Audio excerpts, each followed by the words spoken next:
Hey guys, welcome back to Optin influencers. और आज की इस वीडियो में आप सबका बहुत बहुत वेलकम है। गाइस, आज की वीडियो में हम बात करेंगे सेंट्रल बैंक डिजिटल करेंसी के बारे में। और ये वीडियो एक्सप्लेनर वीडियो होने वाली है, फुल ऑफ नॉलेज होगी। अगर आप शुरुआत से आखिर तक देखोगे तो आपको पता चलेगा कि आने वाला जो इंडियन लॉ है क्रिप्टो के ऊपर, उसमें जो डिजिटल रुपये की बात की जा रही है, आरबीआई अपनी खुद की सीबीडीसी लॉन्च करने की बात कर रहा है, तो उसमें क्या हो सकता है, क्या नहीं हो सकता, क्या उसके फ़ायदे हैं, क्या नुकसान है और कैसे वर्क करेगी सीबीडीसी हमारे देश में। तो ये सब हम जानेंगे, साथ में हम इसका इतिहास भी जानेंगे।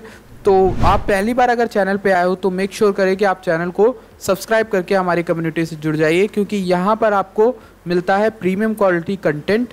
एंड आप टेलीग्राम से भी जुड़ना मत भूलिएगा, वहाँ यूट्यूब से पहले आपको अपडेट मिल जाती है।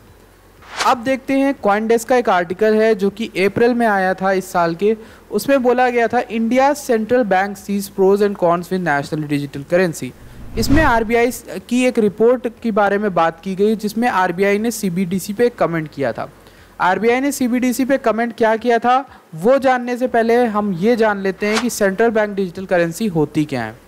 फिलहाल के लिए अगर मैं आपको ले चलूँ इंटरनेशनल बैंक ऑफ सेटलमेंट्स की एक रिपोर्ट के पर, तो इनकी साइट पर ही रिपोर्ट मिल गई आपको। और ये जो रिपोर्ट इन्होंने पब्लिश करी है वो सेंट्रल बैंक डिजिटल करेंसी पे करी थी। एंड बैंक ऑफ यूरोप, जो कि यूरोपियन सेंट्रल बैंक है, उसने यहाँ पर सीबीडीसी की जो हो सकता है, जो राहें मिल सकती हैं, जो फ़ायदे हो सकते हैं, वो सब यहाँ लिखे थे। ये रिपोर्ट बहुत इंपॉर्टेंट थी। ये आई थी 2018 के आसपास, और इसमें इन्होंने बात की थी सेंट्रल बैंक डिजिटल करेंसी की। Central bank digital currency mainly होता ये है कि आपके जितना भी कैश है, फिएट यानी कागज़ पे प्रिंटेड मनी जो भी देशों में चल रही, दुनिया में चल रही है, उसको हम बैंक के पास जमा करवाएंगे। जैसे कि सेविंग्स अकाउंट हो गया, एफडी हो गया, और सारा पैसा जितना भी बैंक के पास होगा फिएट कैश में, उतने ही पैसे के बदले में बैंक जनरेट करेगा कुछ टोकन्स ऑनलाइन, या करेंसी, क्रिप्टो करेंसी कह सकते हैं हम। एंड वो क्रिप्टो करेंसीज या क्रिप्टो कॉइन्स जो होंगे, वो कॉइन्स उतने ही होंगे नंबर में जितना बैंक के पास कैश होगा। आपको ये बात समझ में आनी चाहिए कि दुनिया में उतना ही पैसा प्रिंट किया जा सकता है जितना गोल्ड है या एसेट्स हैं, ठीक है। ऐसा नहीं है कि कोई भी मशीन जितना पैसा करती जाए। तो इससे मतलब क्या होता है, महंगाई और गरीबी जो होती है वो बढ़ती और घटती है। इसी तरह से बैंक रेगुलेट करते हैं कि कितना कैश दुनिया में ठहरेगा, कितना रहेगा, कितना नहीं रहेगा। तो इस तरह से कंट्रोल किया जाता है दुनिया का जो भी है कैश। लेकिन अब क्या होगा कि अगर कैश जो है आपका वो ज़्यादा हो गया बैंक के पास, और बैंक ने ज़्यादा उसको दिखा दिया, जो क्रिप्टो करेंसी है वो कम निकली और कैश ज़्यादा निकला, या फिर कैश कम निकला और क्रिप्टो करेंसी ज़्यादा जनरेट कर दी, तो उससे फाइनेंशियल इंस्टेबिलिटी जो है बन जाएगी, और उसमें लोगों पे सवाल खड़े हो जाएंगे, और इन्फ्लेशन बढ़ जाएगा, बहुत सारी चीज़ें जो बढ़ जाएगी, कंज्यूमर प्राइस पर इंडेक्स बढ़ जाएगा। तो इन सब चीज़ों के बाद में बात ना करते हुए हम सीबीडीसी पे बात करते हैं। जितना पैसा बैंक के पास होगा, बेसिकली कैश, इतना आप समझ गए होगे, उतने वो टोकन जनरेट कर सकते हैं। अब दूसरे पॉइंट की बात कर सकते हैं कि सीबीडीसी क्रिप्टो करेंसी कहलाना सही होगा या टोकन कहलाना सही होगा, या आखिर होगा क्या वो। जैसे आप पेटीएम में डालते हो पैसे, तो पेटीएम का एक वॉलेट ऐप है जिसमें आपके पैसे जमा हो जाते हैं। पेटीएम बैंक अलग है और पेटीएम वॉलेट अलग है। पेटीएम वॉलेट में जो आपका दिखाता है कैश, या किसी भी वॉलेट में ऑनलाइन दिखाता है आपका पैसा, वो एक तरह से आप कह सकते हो कि वो डिजिटल करेंसी है, ठीक है। वो डिजिटल करेंसी होती है जो आपके ही पैसे को, या फिर आपको कैशबैक मिला तो वो कंपनी के पैसे को आपको बदल के दे रही है डिजिटली।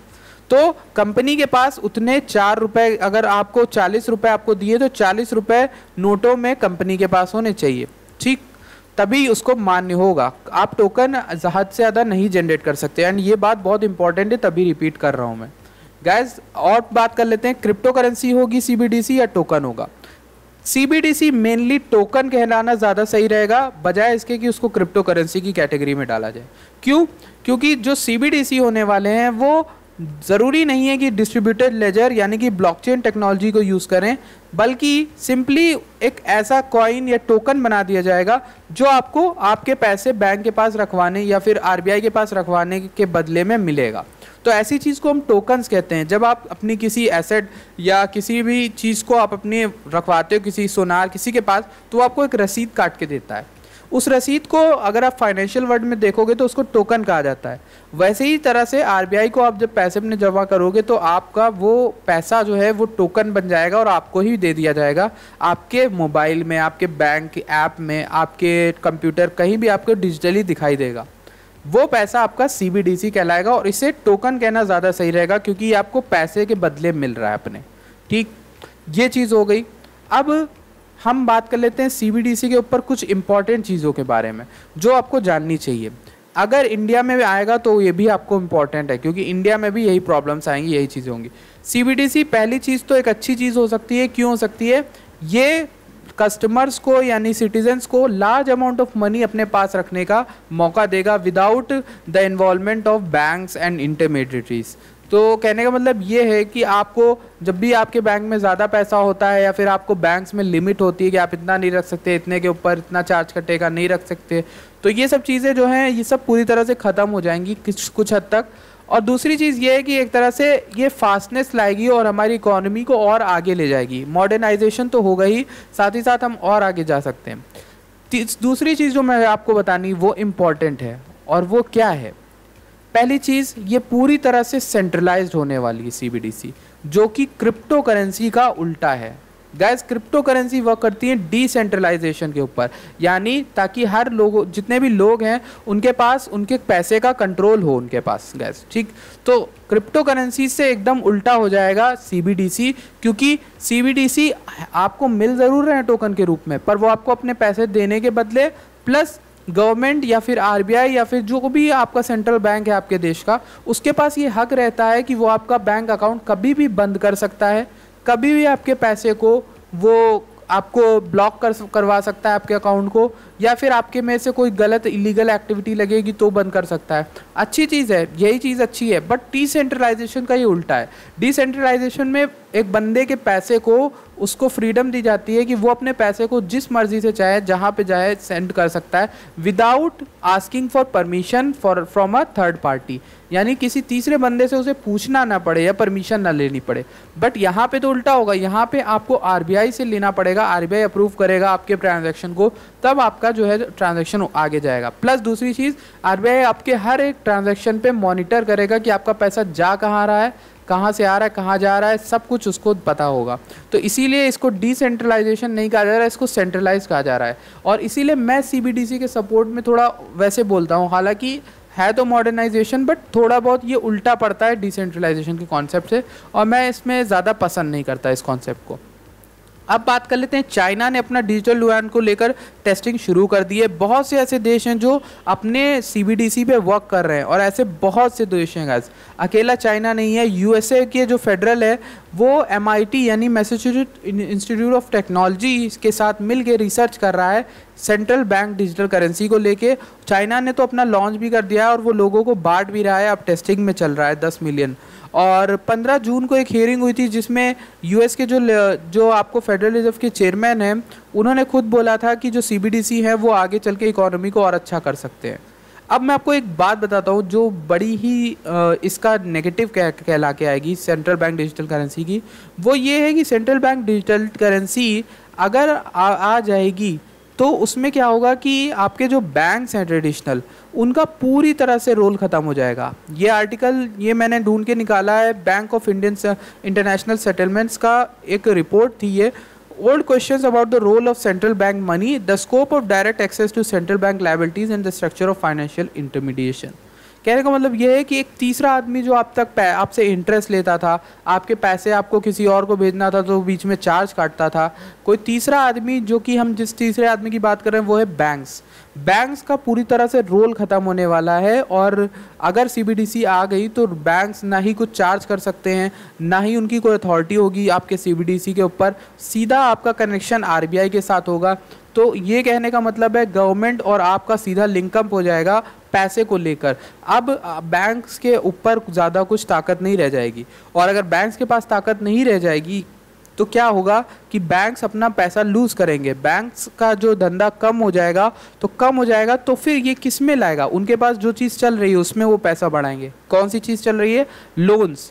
जो बैंक्स हम लोगों को लोन्स देते हैं, हाउसिंग या फिर किसी और भी चीज़ का लोन जो मिलता है, उस लोन पे वो पैसा अपना बढ़ा देंगे, वो चार्ज बढ़ा देंगे इंटरेस्ट का। तो इस तरह से इंटरेस्ट लोन्स बहुत महंगे हो जाएंगे और ये सब चीज़ें हैं जो CBDC के आने पर हो सकती हैं। ठीक है गाइस, ये चीज़ थी। एंड इंडिया की अगर हम CBDC की बात कर लेते हैं अब डायरेक्टली कि क्या बोला था RBI ने, sees a digital currency as a double-edged sword that could promote financial inclusion but also undermine commercial banks' role in the economy. देखिए मैंने वही चीज़ बोली जो यहाँ पर बैंक ऑफ इंटरनेशनल सेटलमेंट्स ने मेंशन की थी। तो यहाँ पर RBI खुद ही कह रहा है कि एक ऐसे स्वॉर्ड है जो प्रमोट तो करेगी फाइनेंशियल इंक्लूजन को, यानी फाइनेंशियल को, जो हमारी फाइनेंशियल डेवलपमेंट है उसको एक दूसरे लेवल पे लेके जाएगी, लेकिन also undermine commercial banks role in the economy. Commercial bank जितने हैं जो पैसे कमाते हैं लोगों को सर्विस प्रोवाइड करके, उनकी सर्विसेज कम हो जाएंगी और उनको बहुत ज़्यादा दिक्कत हो जाएगी। हेलीकॉप्टर मनी की यहाँ पे बात की। हेलीकॉप्टर मनी वो मनी जो सेंट्रल बैंक्स को, मतलब आप बहुत सारे चंक में पैसा डाल सकते हो अपने अकाउंट में और आपको कोई पूछताछ या फिर कुछ कर या टैक्स नहीं देना पड़ेगा। मतलब बीच का जो चार्ज देना पड़ता था बैंक्स को ट्रांसफ़र का, वो नहीं देना पड़ेगा। According to RBI, an interest-bearing CBDC would improve an economic's ability to respond to changes. कहने बोला ये है कि पहले बहुत टाइम लग जाता था एंड बहुत स्लो वर्क करता था, बैंक्स टू बैंक्स ट्रांसफ़र होता था, बट CBDC आने के बाद एक लेजर होगा, एक डेटाबेस होगा, उस पर CBDC को ट्रांसफ़र किया जाएगा। यानी हमारे इंडिया का एक डिजिटल रुपी आ सकता है एंड वो डिजिटल रुपी एक डेटाबेस में रिकॉर्ड होगा। इस डेटाबेस में और ब्लॉकचेन के डेटाबेस में, दोनों में बहुत बड़ा फ़र्क होता है गाइस। बिटकॉइन का डेटाबेस कहलाता है ब्लॉकचेन यानी डिस्ट्रीब्यूटेड लेजर, और जो हमारा ये वाला डेटाबेस होगा ये सिर्फ बैंक के पास होगा। बिटकॉइन का डेटाबेस पूरा सबके पास फैला हुआ है जिसको हम ब्लॉकचेन कहते हैं और कोई भी इसको चेंज नहीं कर सकता, जबकि RBI के पास ये पावर होगी कि वो अपने डेटा को चेंज भी कर सकते हैं, टैम्पर भी कर सकते हैं, जिसको चाहे रोक सकते हैं। ठीक है गाइस, एंड आपको दिखाया जाएगा कि CBDC can act as an instrument of sterilisation. Government को और भी बहुत ज़्यादा आसानी होगी, चीज़ों को आसानी होगी। और उसके बाद क्या है, ये चीज़ पढ़ी है, एक लाइन है इंपॉर्टेंट जो RBI ने बोली, the public can convert the CASA यानी करंट अकाउंट सेविंग्स अकाउंट में जो पैसे होंगे उनको डायरेक्टली CBDC में कन्वर्ट कर सकती है गवर्नमेंट, जो पब्लिक है, thereby raising the cost of bank-based financial intermediation with implication for growth and financial। यानी कि बैंक्स के लिए दिक्कत आ जाएगी और बैंक्स के पास जो काम चल रहे हैं, यानी लोग जाके जमा करते हैं या निकालते हैं, वो सब काम हो जाएगा। इस चक्कर में बैंक्स को तो दिक्कत होगी, पर हमारे वहाँ फाइनेंशियल स्टेबिलिटी थोड़ी सी हो जाएगी, बढ़ जाएगी एंड वो चीज़ में इम्प्रूवमेंट देखने को मिल सकता है। RBI ने ये भी बोला है कि CBDC जो है वो बनाए गए हैं एनोनिमिटी के लिए, लेकिन ये चीज़ ऐड कर सकती है मनी लॉन्ड्रिंग और टेररिज्म फाइनेंसिंग को लेकर। यानी कि ये मनी लॉन्ड्रिंग के खतरा बढ़ जाता है। CBDC जितना आएगा उतना ज़्यादा हम कम ट्रैक कर पाएंगे मनी को। जब बैंक्स में आप जाते थे खाता में पैसे डालने तो आपको ज़्यादा टाइम लग जाता था और कई बार क्या कह सकते हैं कि आपकी पूरी डिटेल जो है, आपका आधार कार्ड, आपका हर चीज़ और डिटेल बैंक्स के पास होती थी। बट CBDC में ट्रांसफ़र में एक तरह से डेटाबेस पे ट्रांसफ़र होगा तो थोड़ा सा कमी आ जाएगी उस तरह से ट्रैकिंग करने में। हालांकि ट्रैक कर पाएंगे पर थोड़ी सी कमी आ जाएगी जिससे कुछ गलत काम होने आसान हो जाएंगे। अब बात कर लेते हैं बैंक ऑफ घाना के डिप्टी गवर्नर ने कहा है कि central bank currency is Fiat money. उन्होंने खुद कहा है कि जो भी होगा पायलट फेज में है और ये लोग वर्क कर रहे हैं, घाना भी वर्क कर रहा है अपनी डिजिटल करेंसी में। Digital currency is part of the central bank acknowledging the need for digital payment and digital delivery of financial services. By this the bank of Ghana will provide a platform on which we can add more value to digital transactions.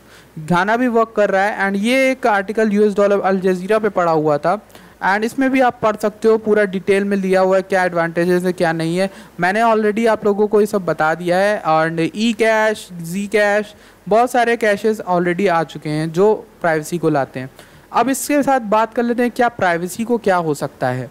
Privacy जो है लोगों की वो थोड़ी सी कम हो जाएगी इससे। Centralisation जैसे मैंने आपको बोला है कि CBDC और बिटकॉइंस और हमारे जो क्रिप्टो हैं उनमें बहुत बड़ा फ़र्क होने वाला है। बिटकॉइन और क्रिप्टो ऑलवेज प्रेफर्ड चॉइस होंगे। अगर आपको फ्रीडम चाहिए, आपको चाहिए कि आपके पैसे पर आपका कंट्रोल हो, तो आप बिटकॉइन, इथेरियम, बाकी सारी क्रिप्टो करेंसीज पे कर सकते हो ट्रेड, इन्वेस्ट या फिर सेंड और डिपॉजिट।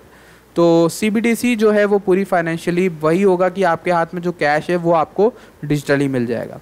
आई होप आपको ये चीज़ समझ में आई हो। अगर ये वीडियो इन्फॉर्मेशनल लगी हो तो प्लीज़ वीडियो लाइक करिएगा, चैनल सब्सक्राइब करिएगा मिलते हैं आपसे नेक्स्ट वीडियो में। Thank you for watching this video.